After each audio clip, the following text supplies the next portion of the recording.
Okay, let's dive into this. Welcome to The Explainer. Today we're unpacking a truly fascinating intersection of law, society, and the human mind. We're looking at a deeply complex legal case, the case of Dr. Chen Jingyuan. But we aren't just going to sit here and tally up legal statutes or court rulings. Instead, we're doing something a bit different. We're viewing this entire situation through the lens of humanistic psychology.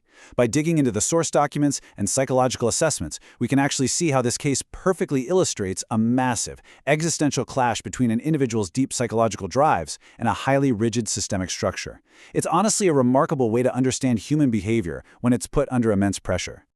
So, here's our cognitive roadmap for today, just so we know where we're headed. We'll start with Part 1, the case background, then move into 2, the humanistic lens. From there, Part 3 covers individual self-actualization, followed by 4, systemic conditional evaluation. Then we'll hit Part 5, the existential conflict, and wrap things up with 6, finding meaning in suffering. Let's get to it. Section 1. The case background. The facts of the matter. Right, so before we can analyze the psychology, we obviously need to lay out the neutral facts. This whole thing unfolds over a few years. Dr. Chen Jingyuan, who is a scholar focused on complex systems, was an active social media user. And between 2019 and 2022, he forwarded a bunch of posts, articles, and images. Some of these included political commentary and academic pieces. Fast forward to September 2022, and he's suddenly arrested at his home by local police. After being held in custody and going through the judicial process, in April 2023, he was formally sentenced to 1 year and 8 months in prison. Now, what's really interesting about this slide is the specific nature of those charges and how Dr. Chen responded to them. The official legal charge was picking quarrels and provoking trouble. This basically stemmed from the accusation that he was spreading false information online, and the court's judgment heavily relied on this idea of a presumption of knowledge. Essentially, they argued that because Dr. Chen is a highly educated guy, he simply must have known the info he forwarded was false, and therefore he acted with malicious intent. But here's the kicker. Dr. Chen did not plead guilty. Instead, he sat down and wrote a massive 20,000-word written defense. He argued that his actions were strictly a matter of academic inquiry, not some sort of malicious disruption. Section 2. The Humanistic Lens, a New Paradigm. Okay, so we've got the legal facts, but how do we actually interpret them? To do that, we need to define our terms.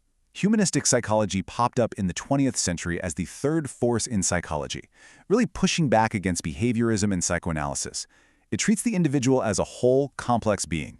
It cares deeply about subjective experience, like how you actually see the world.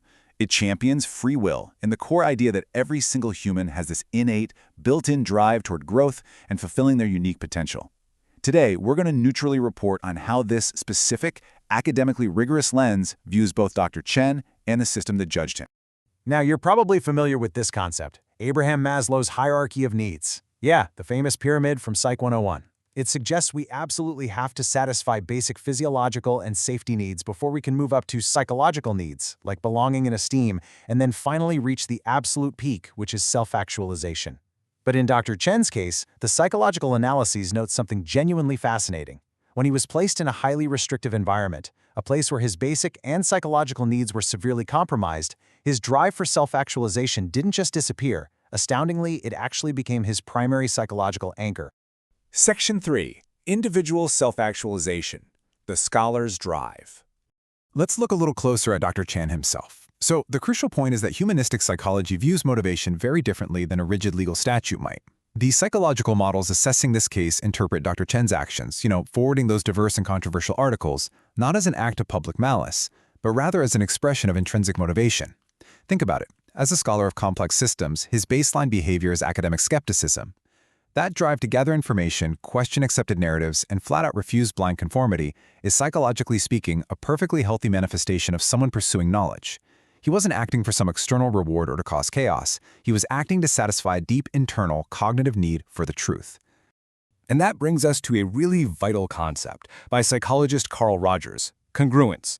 Basically, congruence is when your internal beliefs align perfectly with your external actions. According to the analyses of the source material, Dr. Chen's total refusal to admit guilt was essentially a desperate psychological effort to maintain his internal congruence. For a scholar whose entire identity is built on critical thinking, being forced to admit that academic inquiry is a crime, that would cause a massive psychological fracture. He chose to face a harsher legal penalty rather than completely destroy his internal consistency. He absolutely had to remain congruent with his ideal self. Section 4. Systemic Conditional Evaluation. The Apparatus. Now let's flip the lens and look at the system itself. Large bureaucratic or judicial systems naturally operate on efficiency and order, right? That makes sense. But the humanistic critique of systems like this is that they often engage in dehumanization. Now, this isn't necessarily about outright physical cruelty, it's more of a psychological process. It's what happens when a system stops looking at a person as someone with a subjective, complex inner life and instead just reduces them to a label, a category, or a risk node that just needs to be managed. The system literally cannot process the nuance of academic curiosity, so what does it do? It slaps on a rigid label, criminal behavior. The analyses map out the psychological architecture of the judicial system handling this case, and it's super revealing. It operates on an external locus of control, meaning rules, procedures, and external validation are the only things that matter, not internal intent. And most importantly, it heavily utilizes conditional worth. The system essentially communicates to the individual, hey, you only have value and you will only receive leniency if you conform to our narrative and admit guilt. The system demands absolute uniformity and labels behavior just to maintain order, completely bypassing any real attempt to empathetically understand the individual's actual motivations. Section 5. The Existential Conflict. A collision of paradigms. So what exactly happens when a highly congruent, self-actualizing individual directly collides with a rigid, externally focused system? Well, you get this profound clash of paradigms. And this brilliantly illustrates how Dr. Chan and the judicial system were essentially operating in completely incompatible realities. Dr. Chen's way of being is all about self-actualization, whereas the system demands conforming. Dr. Chen's source of value is internal and intrinsic, while the system's value is purely based on external compliance. Most starkly, Dr. Chen views himself as a unique, thinking individual, while the system requires him to be just a behavioral object that fits neatly into a predefined legal statute. It is a total existential deadlock.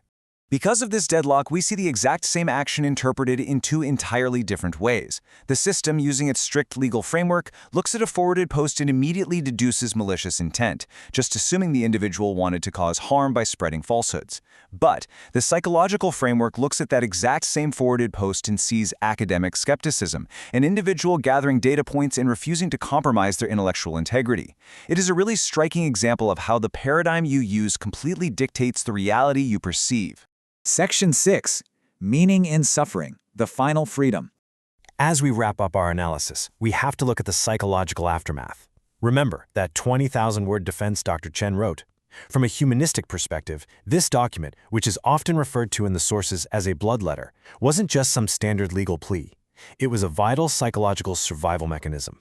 When your physical freedom and basic needs are completely stripped away, the very act of writing becomes a creative assertion of agency. Dr. Chen was actively transforming his personal trauma into a historical, academic document. He was no longer just speaking to a judge who wouldn't listen. He was psychologically projecting his voice to future readers, ensuring his own subjective experience was permanently documented. Let's move to Schroll and see how this builds directly on the work of one of the most famous existential thinkers, Viktor Frankl. As a psychiatrist who survived the Holocaust, Frankl wrote this incredibly powerful truth.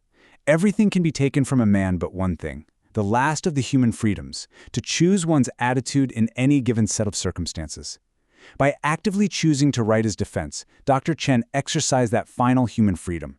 He chose his attitude squarely in the face of overwhelming systemic pressure. Which leaves us with this final lingering thought. Because you see, this case isn't just about one man and one court. It's really a mirror reflecting a tension that's present in every modern society. Systems absolutely need order, rules, and labels to function efficiently, we know that. But human beings are inherently driven by a need for authenticity, truth, and self-actualization. So I leave you with this to think about. Can a system successfully maintain societal order while still leaving enough breathing room for the complex, messy, and beautiful human drive to truly be ourselves? Thank you so much for joining me for this explainer. Keep learning and keep questioning.